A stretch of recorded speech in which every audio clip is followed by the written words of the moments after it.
No nosso Conselheiro Acácio de hoje, nós vamos falar sobre os 3 tipos de violência. Vamos aqui invocar a filosofia e a biologia para iniciar essa nossa reflexão.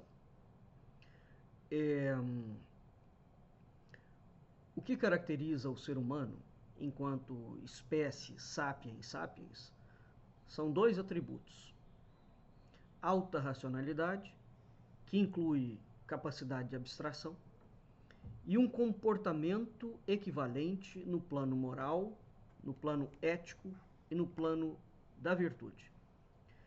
Nesta sequência, moral é o plano mais básico, a ética é um plano acima e a virtude é um plano acima. O que equivale a dizer o seguinte: o indivíduo que só milita no campo da moral, ele não tem ética. O indivíduo que tem ética tem moral. Agora, o indivíduo que é ético, ele não tem virtude. O indivíduo que tem virtude, que é virtuoso, ele é ético e ele é moral. Pegou o esquema? Então há um eixo aqui, tá?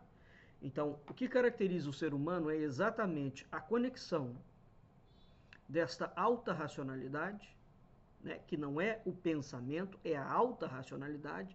O homem é um animal racional. Vamos lembrar de Aristóteles? Razão é o nome do espírito humano na tradição grega. Então, o comportamento equivalente, o comportamento humano tem que ser equivalente à alta racionalidade.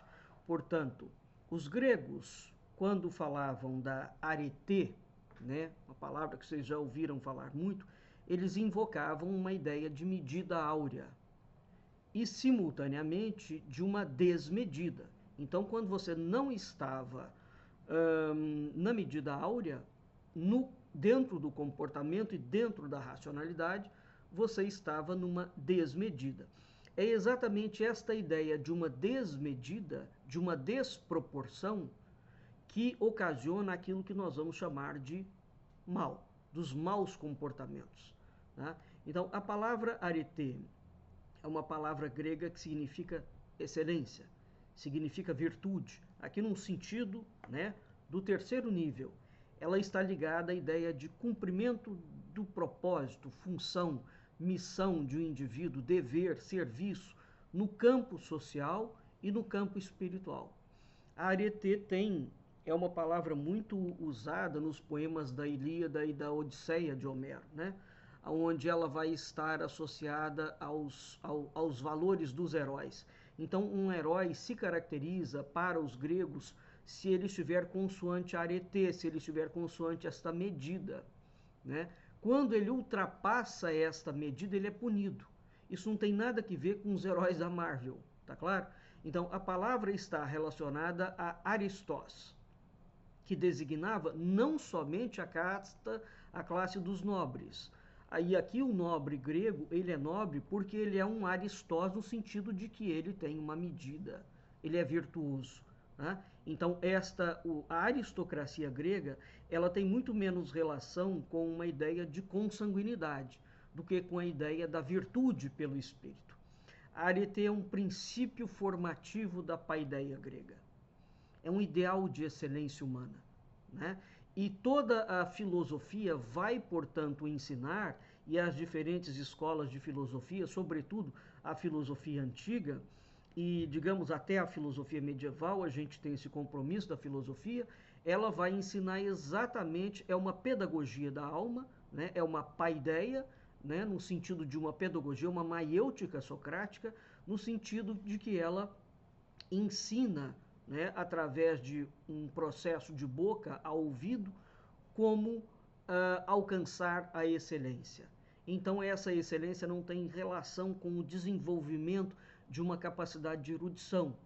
Tem a ver com o desenvolvimento de um ser humano integral, de um ser humano bom, do bem e voltado ao belo. Tá claro? Concretamente falando. Então, arete, veja, toda a filosofia estava voltada para essa ação pedagógica, para essa ação educativa do homem, não é? da sua alma. A arete grega, ela tem 3 níveis, porque o ser humano, ele é espírito, ele é alma e ele é corpo. no sentido de cima para baixo. Ele é espírito, virtude. Ele é alma, ética. Ele é corpo, comportamento.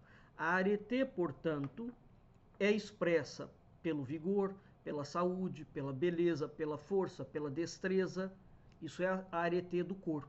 Você tem uma arete do espírito, que ela é expressa pela sagacidade, pela bondade, pela prudência, pelo senso de justiça, pelo amor às artes, pela riqueza mental. Há, portanto, 3 tipos de medida, compreende? Da arete, há, portanto, 3 tipos de arete. Uma arete do corpo, uma arete da alma e uma arete do espírito. Nós vamos falar sobre violência.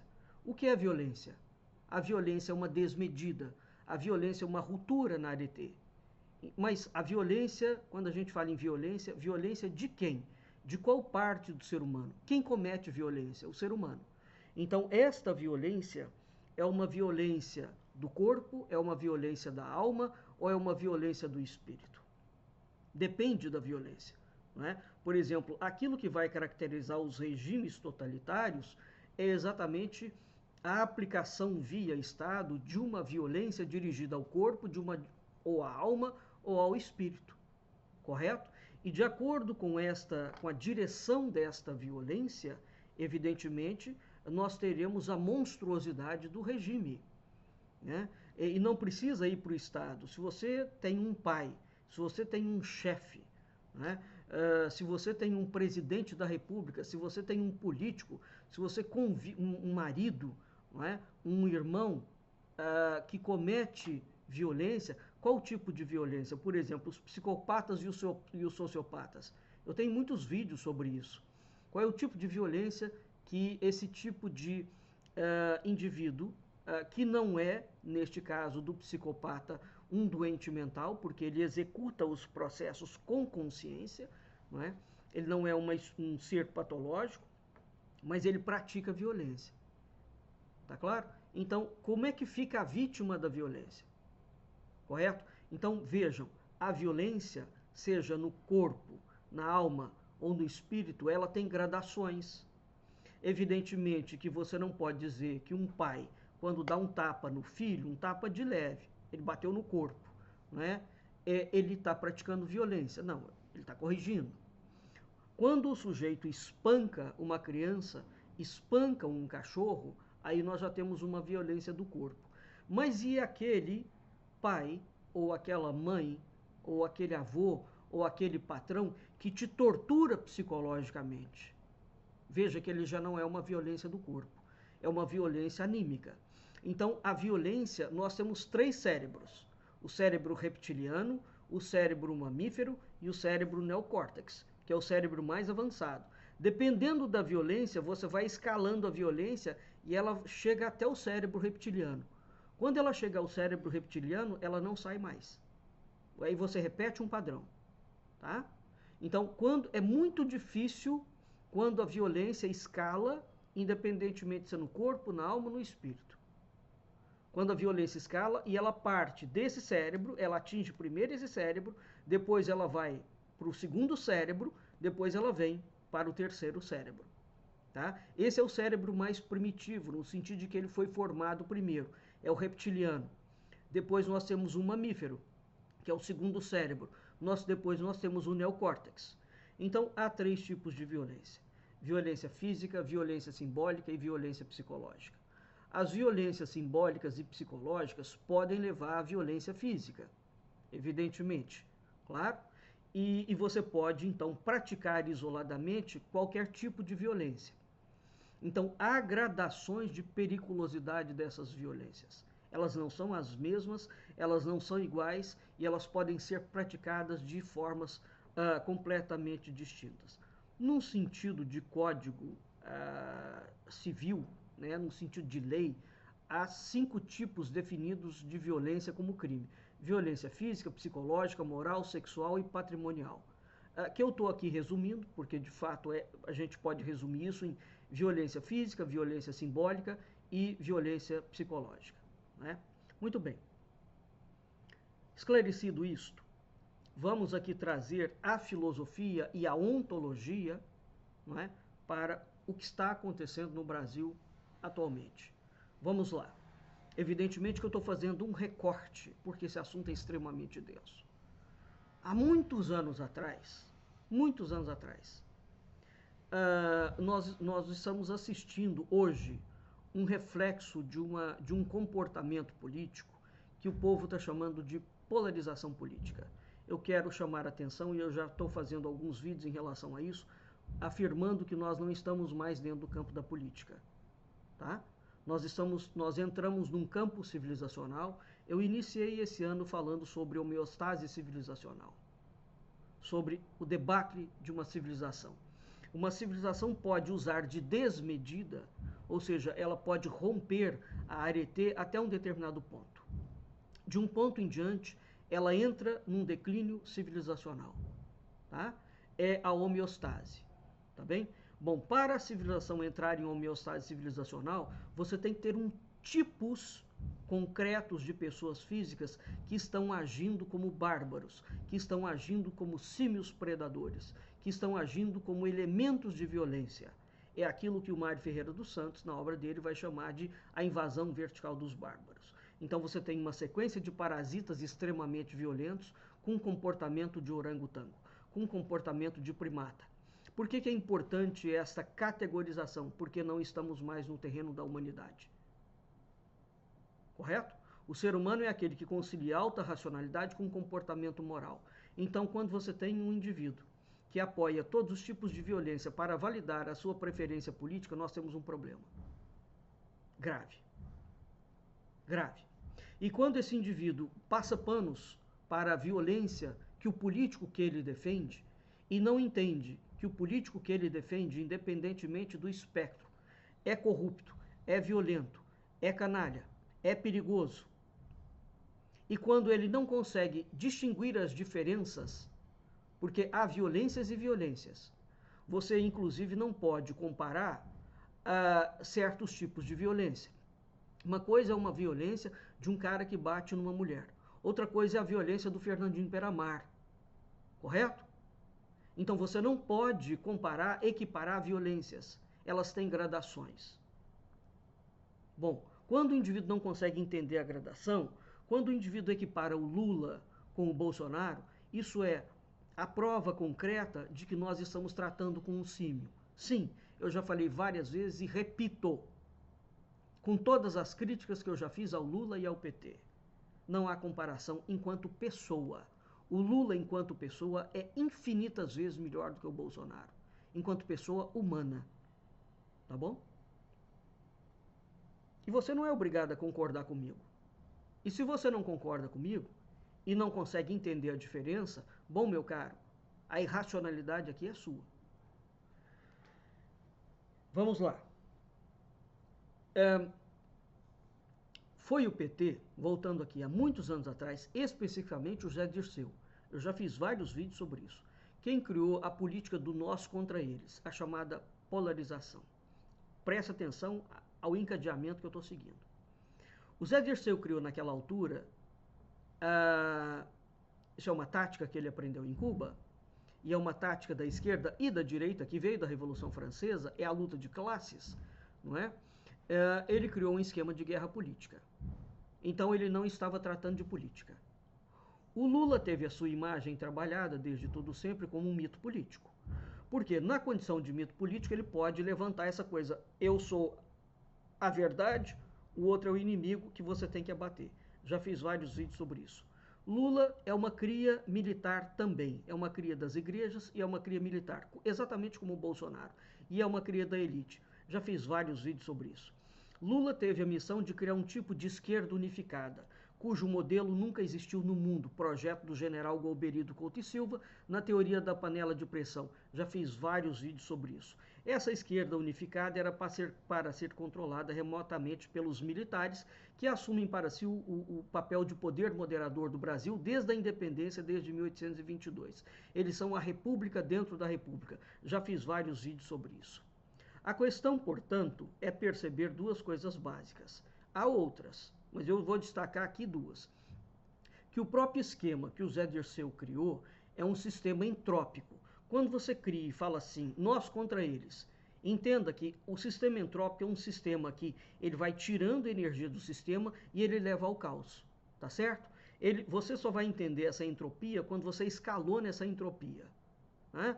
Aí, o escalonamento de um processo é exatamente isso. Eu estou fazendo um experimento, aí eu pego um único exemplo de experimento.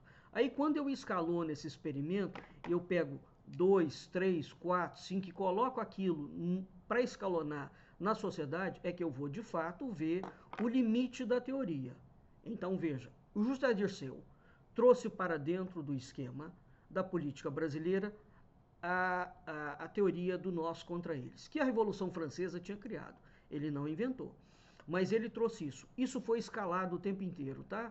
Veja que a esquerda agrediu de todas as formas possíveis, praticou todos os tipos de violências possíveis durante todo o tempo. O PT chegou no poder, continua praticando violência. Então, essa escalada, ela gerou um efeito, por óbvio, porque ela é um sistema entrópico. O modelo geométrico dela é uma entropia. Ela é feita para dar bug, ela é feita para minar, ela é feita para implodir, tá claro? E ela vai implodir à medida que você tiver escala. Muito bem, essa escalada gerou um efeito. Em quem? Nas pessoas. Porque nós estamos diante de um processo de manipulação de massa, via psicológica, que produziu uma sociedade de símios, aonde surgiu uma lesão da capacidade cognitiva e moral. Aquilo que, portanto, eu estou falando que lesionou o cérebro mamífero, neocórtex e a alta racionalidade.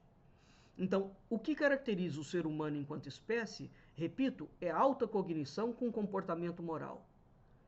Então, nós não estamos mais, meus caros, dentro do terreno da política. Tá claro? Nós não estamos tratando de política mais. Nós estamos num outro terreno, né? Então, as teorias políticas hoje, aí logo em seguida, depois do Bolsonaro, do Lula, veio o Bolsonaro. O Bolsonaro escalou o que o PT fez e trouxe esse modelo para a direita. Não é que a direita brasileira nunca tenha usado isto, ela usou. Mas nós temos dois projetos na Nova República em que eles escalaram esse processo ao limite, tá? Ao limite. Então é preciso entender o tempo do escalonamento da violência, o espaço, a profundidade e os tipos de violência que estão sendo utilizados. Evidentemente que hoje, quando as pessoas se agridem mutuamente, ela nem te ouve mais, ela agride direto, tá? Nós temos uma escalada de agressão, eu já fiz inúmeros vídeos sobre isso. O Brasil é o 10º país mais violento do mundo. Aí você fala, cadê essa violência? Ela está só na violência do Fernandinho Beiramar? Não, ela está na violência dentro dos lares, ok? Então, a violência da criminalidade é a mais fácil de ser entendida. E a violência das pessoas? Do cara que tem CPF, do cara que tem CNPJ, do cara que é CEO de uma empresa, do cara que é pai de família, da criança que é violenta, do adolescente que é violento, das pessoas que não sabem mais conversar. Violência, meus caros, desmedida, rompeu tudo. Nós não estamos mais tratando com o ser humano, tá claro? Em larga escala. Em larga escala. Eu estou falando claramente que existe uma lesão da capacidade cognitiva e moral. Lesão da capacidade cognitiva e moral. Repito a terceira vez, lesão da capacidade cognitiva e moral. Que é aquilo que caracteriza precisamente o ser humano. Que é a unificação da capacidade cognitiva e moral. Nós não estamos falando mais de seres humanos dentro do campo político. Pablo Marçal não é humano. Bolsonaro não é humano. José Dirceu criou e impôs isto. Tá bom? Então, as teorias políticas não vão explicar o que está acontecendo aqui. Agora, é o seguinte. Isso é um modelo de manipulação que foi imposto. A pergunta que eu faço, vocês têm que entender o modelo. Esse modelo, ele não tende à entropia, ele é entrópico. E a entropia visa ao esvaziamento de energia e a instalar o caos. Uma vez que o caos está instalado, perceba que o modelo já entrou, ele já funcionou. O caos já está instalado. A pergunta aqui, quem lucra com o caos? Eis o ponto. Quem lucra? Qual é a elite? Quais são os senhores por trás do modelo? Aí você vai falar, a esquerda e a direita. É? Você tem certeza? Quem lucra com ele? Porque quem lucra é quem tem os meios de poder e de ação para propor saída a esse caos. Correto? Então, voltando, há 3 tipos de violência: a violência física, a violência simbólica e a violência psicológica.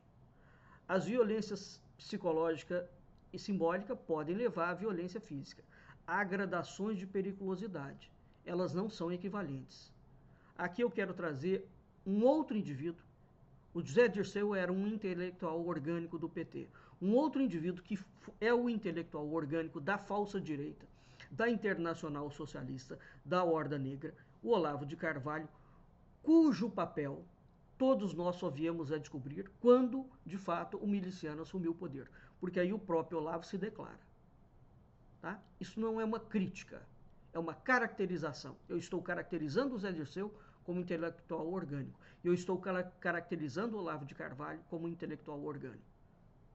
O Zé Dirceu criou o sistema. O Olavo de Carvalho continuou. Tá? E o Olavo de Carvalho pegou aquilo que foi feito na direita, na esquerda, e criou a direita que ele próprio se jactava de ter criado. Então, qual é a direita? Carvalho praticava diariamente violência simbólica contra os indivíduos que ele elegia como inimigo. Ele praticava assassinato de reputação como contra quem ele teoricamente estava digladiando. Né? Ele praticava violência simbólica e ele praticava todos os tipos de violência psicológica. E mais, ele instigava, via mídias sociais, a sua militância inteira a agir mimeticamente. Então, quando ele xingava uma pessoa, todo mundo ia como vampiro, como licantropo. Eu cansei de fazer post sobre isso. Licantropo é uma doença, não é? Em que você fica sedento de sangue, você baba igual um louco, um cachorro louco, e você quer sangue. Quanto mais sangue, você tem prazer no sangue. Quanto mais sangue tiver espalhado, mais você fica deleitado com aquela prática de violência. O resultado concreto disto, o miliciano, enquanto presidente, o Lula não fazia isso. Tá claro? O Lula não fazia isso e a Dilma não fez isso. Vamos entender as gradações? O PT fazia de forma diferente e nunca fez da forma como o Bolsonaro e o Olavo de Carvalho escalonaram a diferença. Nunca fizeram. Tá bom? Então, o resultado concreto disso, 8 de janeiro, não? Uma horda de orcs foi a Brasília, quebrou os 3 poderes, fisicamente. O que é isso? É o resultado concreto desta desmedida. Tá claro? Então, é uma militância que age mimeticamente, que já não tem capacidade cognitiva e não tem capacidade moral. E ela vai e depreda. Óbvio que ela vai e depreda. Então, o resultado concreto de você estar exposto à violência, meu Deus do céu, qualquer psicólogo ou psiquiatra sabe disso. Quem convive com um psicopata, por exemplo, a pessoa se ela consegue sair viva daquele convívio, ela sai uma pessoa psicologicamente desestruturada. Vamos pegar o Viktor Frankl, que era judeu e que assistiu, né, e que criou uma teoria muito vigorosa, porque ele foi uma das vítimas do nazismo. Então ele percebia que nos campos de concentração as pessoas ficavam destruídas, moídas psicologicamente, e ele não ficou moído. Então ele próprio tornou-se um caso de estudo para ele e tornou-se um caso de estudo. Quando você está submetido a uma violência física, psicológica e simbólica diária, não é? Como é que você consegue se blindar a isso? Como é que você consegue resistir ao mal? Como resistir ao mal? Como continuar sendo humano e resistir ao mal? Eis a grande pergunta. Como continuar sendo humano? Então, há muitos anos atrás eu dei um curso da Democracia e a Ditadura, do Gene Sharp. tá? Todo mundo invoca o Olavo de Carvalho. O Olavo de Carvalho mandou xingar todo mundo. Mandou. Mas as pessoas não sabem o que ele mandou fazer. O Olavo de Carvalho não estava ensinando o Gene Sharp. Né? O Gene Sharp ensina técnicas e ensina a ironia desmoralizante. A ironia desmoralizante, quando você está diante de um poder muito superior ao seu, a ironia desmoralizante é uma tática que veio do teatro grego desde que o mundo é mundo. Tá claro? Ela é direcionada ao oponente. É uma prática de desmoralização do oponente. Absolutamente eficaz. E ela é usada pelo marketing político. Acontece que o Olavo de Carvalho não está falando disso. Nem tampouco o José Dirceu estava ensinando a agir com ironia desmoralizante. Uma outra coisa muito diferente é a violência simbólica e a violência psicológica e a violência física usada nas chamadas operações de guerra psicológica. As operações PSI, que é uma tática militar e é uma tática psicológica, né, para desestabilizar governos a partir de dentro ou de fora, utilizando cidadãos comuns. Era isso que o Olavo de Carvalho ensinava. Era isso que os militares brasileiros ensinaram e colocaram o miliciano genocida para atuar. Tá bom? Isto é a direita brasileira. Ela trabalha full time com operação de guerra psicológica, dizendo que está salvando. Ninguém salva ninguém. Nenhum ser humano salva o outro. Deus é que salva. Né? Então, para tanto, eles colocaram no papel de salvador da pátria uma única pessoa ou das massas. Isso é um discurso fantoche, isso é um discurso mistificador que vem do campo religioso e que foi trazido para dentro da política. É uma estratégia da direita e da esquerda. Eu tenho centenas de programas sobre mitificação política, sobre mito político, tá bem? Então, veja bem, nós estamos assistindo dentro do Brasil, já está implementado o modelo da entropia. Portanto, quando vem um sujeito como esse coach goiano, e quando vem a falsa direita, e a esquerda também. Só que a esquerda não executa, essa esquerda hoje, ela não executa em escala o que a falsa direita está executando. Não mesmo. Para finalizar, meus caros, ou nós recuperamos o sentido de arete grega, de medida, e entendendo o que é a desmedida, quando alguém ocupa o poder, o outro lado não é o poder, é a oposição. A oposição é natural. Você tem que se opor. Tem o poder, tem um lado e tem o outro lado. Quando alguém tem uma ideia, você pode discordar da ideia. Faz parte do debate. A discordância. Mas a discordância não é violência. Cuidado. E quando nós vamos falar de violência, de qual tipo? Então, o indivíduo, quando ele abriu mão da sua humanidade para defender cegamente o político, independentemente do espectro político, ele já não é humano mais. Ele é um predador. Ele é um símio. Ele é um imitador. Ele é um mistificador ambulante.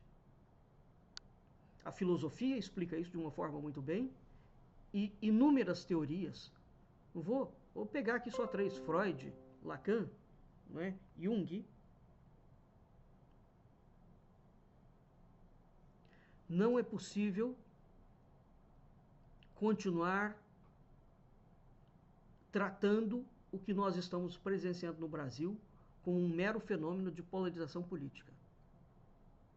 Nós estamos vivendo e assistindo in loco, no nosso tempo, um fenômeno de incivilização. Uma quebra na cadeia genética daquilo que nos caracteriza enquanto espécie.